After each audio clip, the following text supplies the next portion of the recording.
think it's time we blow this scene. Get everybody in the stuff together. Okay, 3, 2, 1, let's jam.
Episódio de hoje. E aí, pessoal, bora aí começar nossa semana 3. O tópico do vídeo da semana, né, é meio dispersivo, né? Esse vídeo tem um foco um pouco maior no aspecto que eu vou falar daqui a pouco, né? Basicamente, o que a gente vai falar, quase praticamente tudo da semana, né, é essa seção aqui do Griffiths 943. Só um ponto ou outro, alguma coisa a mais, né? Então vamos lá começar, só antes vamos fazer a revisãozinha de semana passada. Então, na semana anterior.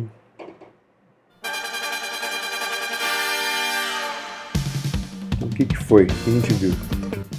Então a gente tem, digamos, basicamente a gente viu até agora assim, ondinha, onda plana, monocromática, onda eletromagnética, aquele esqueminha padrão. Só que você, no meio, digamos, dielétrico linear homogêneo, então basicamente o que ele faz é mudar o epsilon 0 para epsilon, o mi, mi 0, porque é a mesma coisa. Então muda a velocidade da onda. Enquanto não muda em nada, isso não muda em nada. Mas quando você tem dois meios, né, aí então a onda está passando de um meio para o outro, agora já tem coisa acontecendo. Porque a gente viu que essa onda, digamos, a amplitude dela muda, né?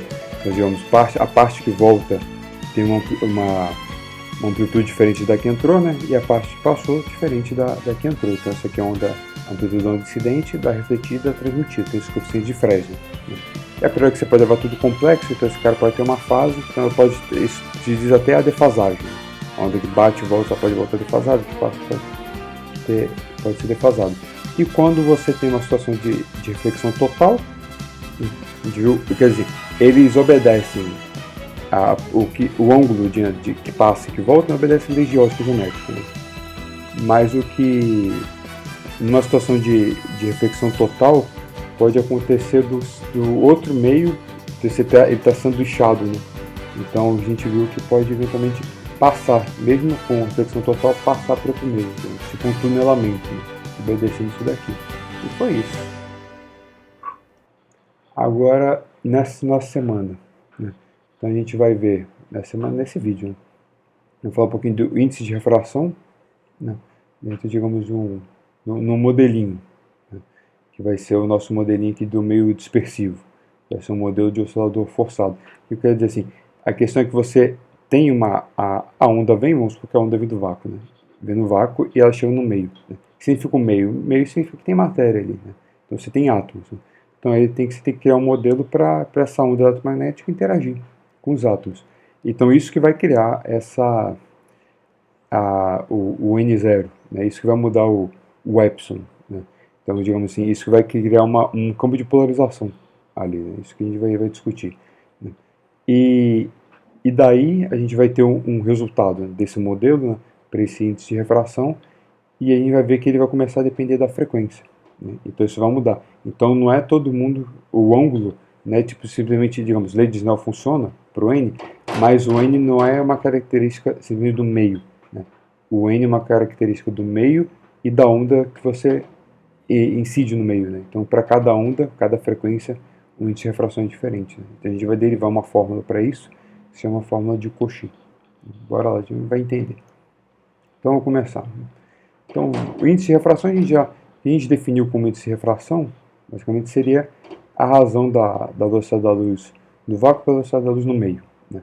Porque na nossa continha seria isso daqui. Né? Na verdade, ela foi definida assim. Né? Então, a relação entre K e ômega, né, isso é a nossa relação de dispersão, quando você está no meio, aqui tem esse aqui é o nzinho. Né? Então, digamos, você passa o K para cá, joga para lá, para cá. Então, C sobre N e ômega sobre K. Assim que foi definido. Né? Por outro lado, você também sabe que, em individualidade de T1, né, que quando você tem um meio linear e homogêneo, a relação entre a polarização e o campo elétrico é linear, né? Tem uma constante, é a suscetibilidade elétrica. Né? Se você passa tudo por epsilon, isso aqui você pode escrever assim, né? Só que a gente quer manter a ideia.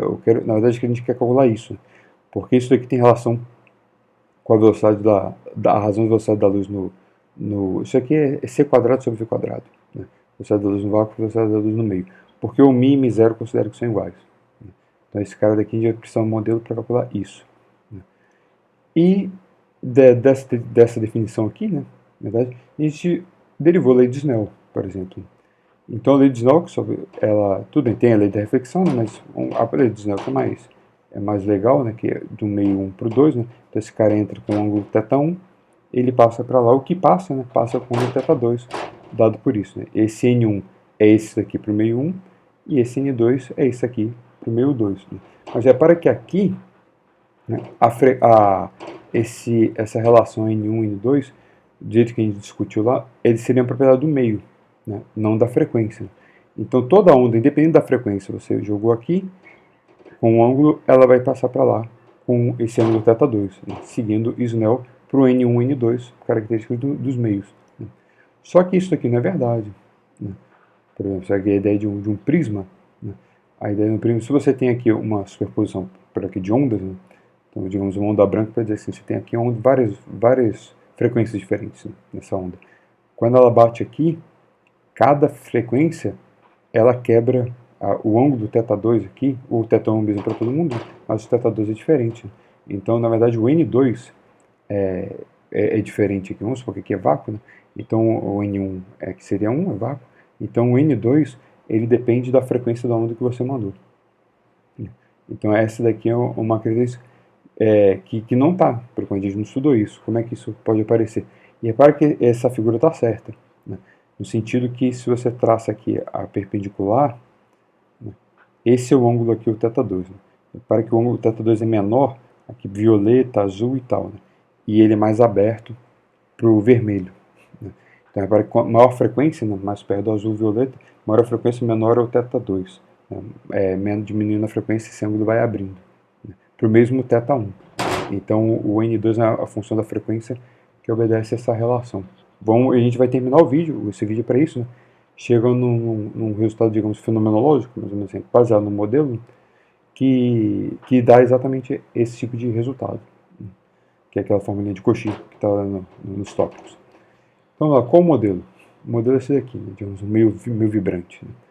A questão é que você tem uma onda eletromagnética, está lá, está se propagando no vácuo. Né? Mas agora, digamos, ela não está mais no vácuo porque ela chegou numa região que tem um monte de... tem um meio, tem um material. Esse material, vamos supor que ele é feito por uma entidade fundamental. Digamos um átomo. Né? Então, vários átomozinhos lá formam o seu meio. Então, vamos pegar um desses caras. Né? Digamos aqui, esse seu átomozinho, vamos pegar, digamos, tem um elétron atômico. Aqui eu estou dizendo... Aqui tudo é clássico, né? Mas, digamos assim, esse elétron... Estou dando uma descrição como se fosse uma nuvem, né? Mas esse elétron que seria um pontinho aqui. Aqui seria um núcleo, né? Um elétron aqui por aqui. Né? Esse elétron atômico tem uma certa velocidade v. Aí chegou a onda eletromagnética. Essa onda eletromagnética, ela é dada, digamos, resolvemos no vácuo. Né? Porque a gente está considerando o meio, a gente está construindo o meio, né? Que é a interação aqui da onda com os átomos. Né? Então ela vem essa onda eletromagnética. Vemos aqui que eu estou botando só o campo elétrico. Né? Então o campo elétrico oscila aqui. Digamos assim, depende de Z, né? Vamos supor que eu estou oscilando em direção X. Então ele chega aqui, tem um elétron aqui por aqui, né? Então esse campo elétrico, vamos supor que aqui nesse centro de tempo está para cima. Então se o campo elétrico está para cima, a carga do elétron é negativa. Então esse elétron vai sentir uma força para baixo. Né? Então esse cara vai deslocar, vai dar uma puxada nesse elétron para baixo. Só que esse elétron, ele é atraído para o núcleo positivo aqui. Então você puxa ele, o núcleo tem uma interação aqui atrativa, né? que vai puxar ele de volta, uma força, digamos, restauradora. Vou botar esse Rzinho aqui. Então você puxou e o cara puxou de volta. Então que são forças que estão envolvidas no nosso modelo. E aqui você pode perguntar assim, não vou falar de força magnética, falar por quê? Porque aqui você não pode esquecer, né? Isso é uma onda eletromagnética, então isso aqui tem um campo elétrico aqui nesse ponto aqui o campo magnético, digamos, ele está saindo do monitor, né? Porque o produto vetorial aqui E com B tem que dar na direção de Z, na direção da onda. Então, por quê? Porque também existe, claro, esse cara também, se esse elétron tem velocidade, e aqui tem um campo magnético, ele vai também sentir força, né? Mas eu posso desprezar porque, digamos, a força magnética é carga VB. A força elétrica é carga E. Né? Então, a razão dessas forças, aqui corta a carga, né, é a estimativa aqui, né, é a velocidade do elétron, o campo magnético dito por E. Mas na onda eletromagnética, E e B não são qualquer coisa. Eles são relacionados. Né? Eles estão em fase, tudo aquilo. E a amplitude do campo magnético é do elétrico dividido pela velocidade da luz. Né? Então, isso aqui é dividido por C. Então isso daqui, na verdade, é V sobre C, a razão. Né? E aqui vamos considerar que o nosso elétron é não relativístico, então significa não relativístico que a velocidade dele é bem menor que a da luz. Então isso aqui é muito pequeno. Então quer dizer que a força elétrica, a força magnética, né, é muito menor que a força elétrica. Então aqui eu vou considerar que só de interesse é a força elétrica, aqui, né? A força magnética é desprezível nesse nosso modelo. Então vamos lá. Então forças atuando no sistema, vamos considerar o modelo. Você tem a força elétrica, né, atuando lá nesse meu elétron atômico. Por enquanto a gente está considerando um elétron só, depois a gente generaliza. Então essa é uma força periódica. Né? Então eu vou botar assim uma força tipo cosseno de ômega t. Ômega é a frequência da onda. Dá para falar, mas o campo. Essa força é o quê? É a carga do elétron, aqui o Ezinho aqui é negativo. Vezes o campo. Né? Só que o campo elétrico é isso, né? Vamos supor uma onda plana monocromática. Né? Kz menos ômega t. Mais φ. Né? Esse φ não interessa. Dá para falar, mas por que não tem um Kz? É porque no nosso modelo, assim, a onda chegou, o elétron tá ali em algum lugar, né? Então esse cara está atuando naquele elétron no ponto Z, subindo e descendo, ele no mesmo Z. Né? Então ele está oscilando na direção X. Então o nosso modelo, o elétron, ele é unidimensional, né? Ele é unidimensional em X. Né? Então na direção X é um certo Z fixo, né? Então eu sei que seria tudo uma constante, que eu estou fixando aqui. Você pode botar mais um delta aqui, não tem problema. Mas a gente escolheu assim, quem tem igual a zero, esse cara daqui é zero. Né? Então só foi uma escolha. Né? Mas então essa é a ideia. Então o elétron está oscilando numa direção. Agora, a força restauradora, você tem que saber a interação do elétron com o núcleo. Né? Só que a gente vai fazer uma simplificação assim. Se, dependendo de como seja essa interação, se ele desloca um pouco esse cara, você tem uma oscilação harmônica. Né? Então, quer dizer assim, dependendo de como seja esse potencial, a questão digamos assim, vamos supor que você está numa situação de equilíbrio, então o seu elétron, que é tudo clássico, né? Ele está no mínimo do potencial. Né? Então, se você pega e tira ele um pouco do mínimo, um pouquinho, ele vai fazer uma oscilação harmônica. Quer dizer assim, você pega sua força ali, né, é o gradiente, menos o gradiente do potencial. Como tudo em direção x, né, então é menos derivado de x do potencial. E o potencial, eu estou assumando que em x0 é o ponto de mínimo. Então, perto de x0, eu estou expandindo em Taylor. Né? Então, aqui é uma constante. O primeiro termo é o V' em x0, só que é o mínimo, né? Então é zero. Então, o primeiro termo não nulo é o termo quadrático. Né? Então, você deriva aqui, esse cara vai cair 2, vai cortar o 2, né? V2' x menos x0. Né? Então, esse cara aqui ficou uma força linear. Né? Aqui simplesmente pode botar x menos x0, né? Mas vamos escolher x00. Né? Então, aqui eu fixei onde fica o x igual a zero.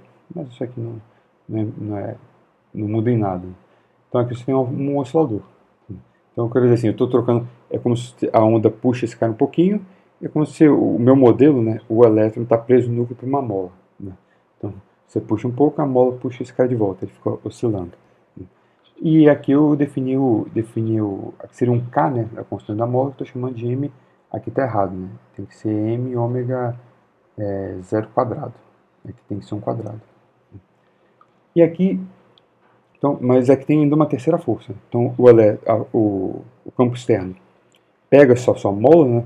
Pega e bagunça. É um Joselito balançando a mola. Só que ele tem um termo de dissipação, né? Que a gente vai ver na parte 2 do curso. Quer dizer, quando você pega um elétron e acelera ele, bagunça ele perde energia em termos de radiação. É isso que a gente ainda vai estudar. Então aqui vamos dizer assim, vamos fazer isso de um jeito fenomenológico.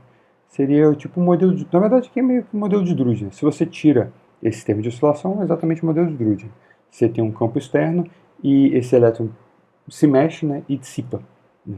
E eu vou usar igual com a mesma lógica do modelo de Drude. A gente vai ter que usar o modelo de Drude semana que vem, né? Só falando do modelo de Drude porque a gente já viu em T1. Né? Então seria essa força de dissipação, aqui nossa fenomenológica, né, ela vai ser proporcional à velocidade. E esse gama é o nosso parâmetro fenomenológico, né? A gente vai ajustar lá. Então essa força aqui é uma força dissipativa. A força real, a gente vai estudar isso na parte 2 do curso, ela não é proporcional à velocidade não.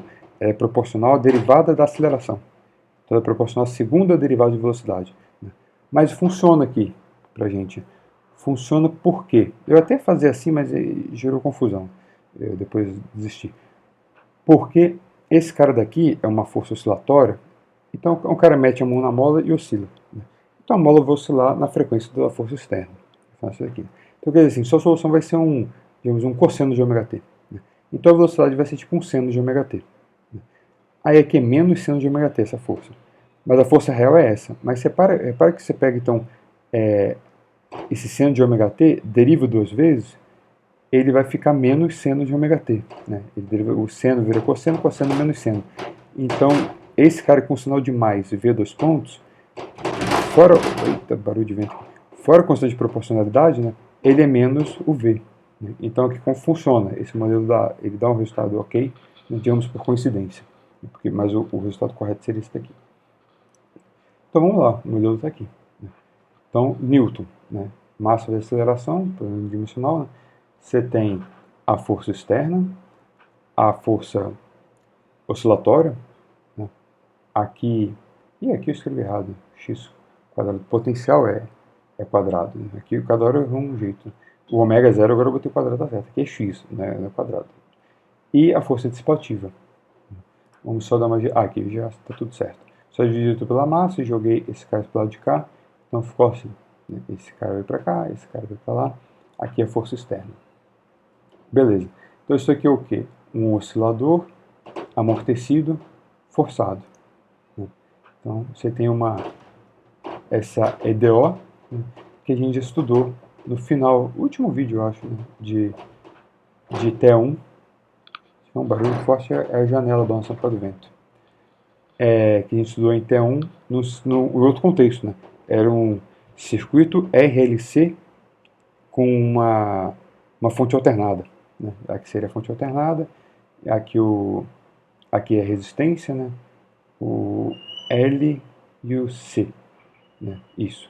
Então o circuito RLC formalmente é a mesma coisa, a mesma conta que está feita lá, só que eu vou fazer a conta de novo, né? Para usar essa anotação daqui. Aqui que eu fiz daqui para cá, né? Eu estendi esse cara aqui, vamos supor, como é equação linear, porque aqui está errado, né? Tudo linear. Eu posso escrever esse cara como se fosse tudo. Esses caras aqui formalmente como se fossem complexos. X e t, x barra é uma função complexa, né? Parte real e imaginária. Digamos, a parte real para que o cosseno, a parte real, é a equação que eu quero resolver, e a parte imaginária é uma equação como se fosse a fonte aqui, um seno. Aqui a gente não interessa para a gente, mas está resolvendo de qualquer jeito, né? Mas é mais vantajoso fazer isso porque a gente trabalha com exponencial. Então, como é linear, não tem problema. Nada, eu achei que tinha acertado, mas eu continuei escrevendo errado. Né? Aqui é x, não acertei não, está errado aqui. Se esse quadrado não funciona, esse truque. Né? A equação aqui é linear, não tem quadrado aqui. Que merda. Mas, então, como é que é linear, eu posso acrescentar uma parte aqui imaginária em todo mundo. Né? Então, porque quer dizer, a parte real satisfaz a equação, a parte imaginária satisfaz a outra equação, então eu posso botar isso aqui, não tem problema nenhum. Depois, no final, o resultado físico, é só pegar o resultado final e tirar a parte real dele. Mas aqui fica mais fácil porque então a gente vai ajustar a solução assim. Né? Aqui é a solução complexa. Então x0, esse cara aqui é complexo, né? Exponencial de menos i ômega t. Joga na equação. Esse vai dar certo com certeza, né? Porque você vai derivar lá água, finalmente. Sumiu o quadrado aqui. Você vai derivar aqui, cada vez que você deriva cai o i ômega, derivou 2 vezes, caiu menos ômega quadrado, derivou uma vez, cai menos i ômega, menos i ômega. Né? Aí essa exponencial repete em todo mundo e é a mesma exponencial que está do outro lado, então cortou. Por isso que dá certo. Então a gente determina x0. Então a solução aqui para a solução não homogênea é bem simples. A solução homogênea tá no outro, mas não interessa. A solução homogênea, vamos supor que inicialmente ele estava parado. Ele está na posição de equilíbrio. Né? Esse x0 tem nada a ver com ele x0. Né? X0 aqui é amplitude. Aí eu só joguei para o lado de cá, dividindo. Então achou a amplitude. Então é só voltar aqui. A solução é isso, a solução não homogênea, tirar a parte real. Está resolvido o problema. Então aparece aqui bonitinho essa diferença de ômega quadrado, ômega zero quadrado e o i gama ômega. Para que esse termo de dispersão ele é importante, não sei aqui, deixa eu comentar aqui logo. Ele é relevante porque quando a frequência externa é a frequência de oscilação, para que isso aqui pode ser igual, você pode botar uma fonte que oscila igual nesse seu modelo, o seu oscilador. Né? Esses caras se cancelam. Né? Então, se não tiver, isso aqui é ressonância. Então, na verdade, aqui cancela, fica esse termo daqui. Né? Se você não colocar o termo de dispersão, você ia dar 1 sobre 0. Né? A amplitude seria infinita. Né? Então, na ressonância, explodir tudo, né? A mola estourar. Né? Então, esse termo de dissipação, ele evita isso. Né? Então, enquanto ele oscila, essa amplitude tenta crescer, mas a dissipação segura. Né? Então, na amplitude, geralmente na ressonância, essa amplitude fica grande, porque em geral esse gama é bem pequeno, né? Mas é indefinito.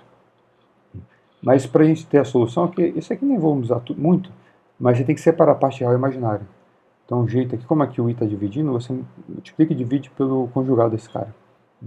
Então, aqui vai ficar o módulo quadrado. Então, esse aqui é a parte real ao quadrado, parte imaginária ao quadrado. E aqui é a mesma coisa que está aqui, só com sinal de mais. Então, a parte real é isso, a parte imaginária é isso. Aí é tranquilo.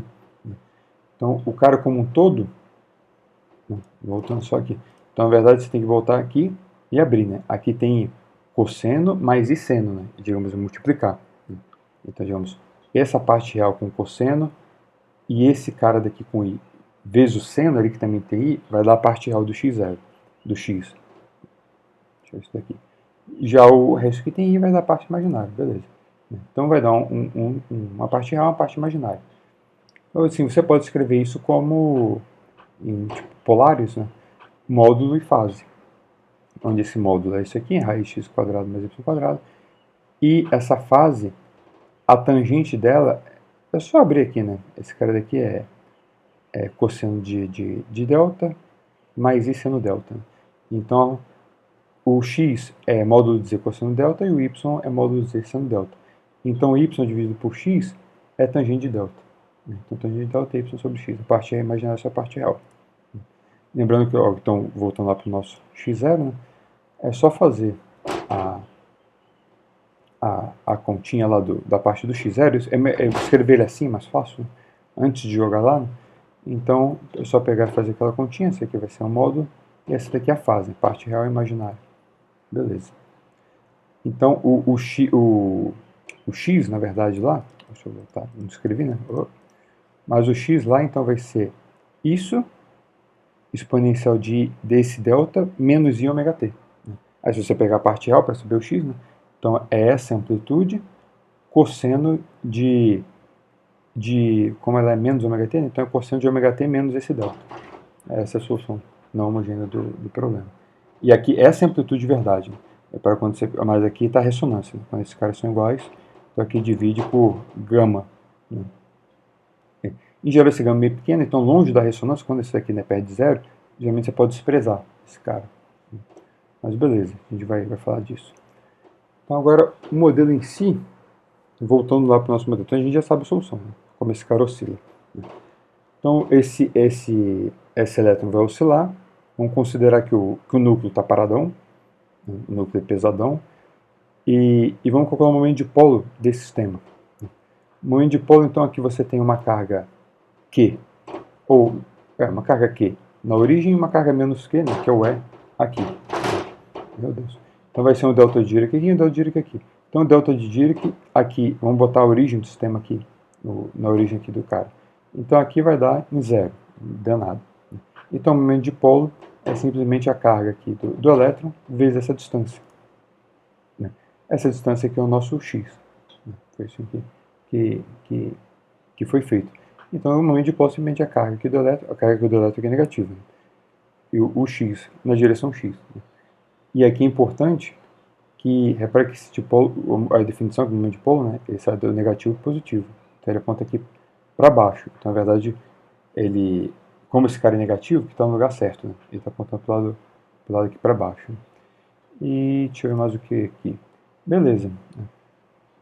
Como aqui é relação de novo linear entre P e X, a gente pode manter tudo em termos de complexo. Né?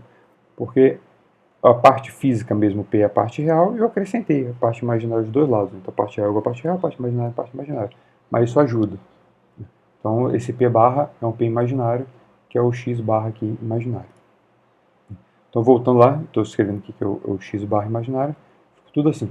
Esse cara tem exponencial do i ômega t, aí, achei que era menos. Né? Então i ômega t, e aqui tem um E0. Pode voltar aqui. Aqui tem o E0. Então esse E0 exponencial de ômega t na direção x oscilando é o próprio campo elétrico. E todo o resto que sobrou aqui é um parâmetro. Então a questão é que o momento de dipolo, aqui o campo, ele é proporcional ao campo elétrico. Ele é um fator aqui, tá, que depende, mas o que é importante? Que depende da frequência, né, mas essa frequência é dada, beleza? Mas para dar a frequência, então isso aqui é um fator numérico, o ômega zero depende do modelo, né, é a frequência da molinha, né, e o gama também é o parâmetro do modelo. Né, mas isso aqui eles são proporcionais. Né, e daí? Vamos voltar assim. E daí porque a gente está construindo um modelo, a gente está querendo chegar no epsilon. Né? Mas se lembra, isso a gente fez em T1, né? Quando você faz essa construção, digamos, microscópica, a gente quer, na verdade, relacionar polarização com campo elétrico. Né? A polarização, no final, é momento de polo por volume. Né? Então, polarização é densidade de polo. Né? Então, a gente já tem ali relação de momento de polo e campo elétrico. Então, a gente já sabe que a polarização vai ser proporcional ao campo elétrico. Então, vai ser tipo um meio linear homogêneo. É a questão. Só que esse fator de proporcionalidade, ele é função de ômega. Essa é a questão. Então, vamos tentar generalizar. Antes de chegar nisso, vamos generalizar logo o modelo. Para ver de ser um elétron, você pode ter um átomo Z elétrons. Vamos definir isso aqui.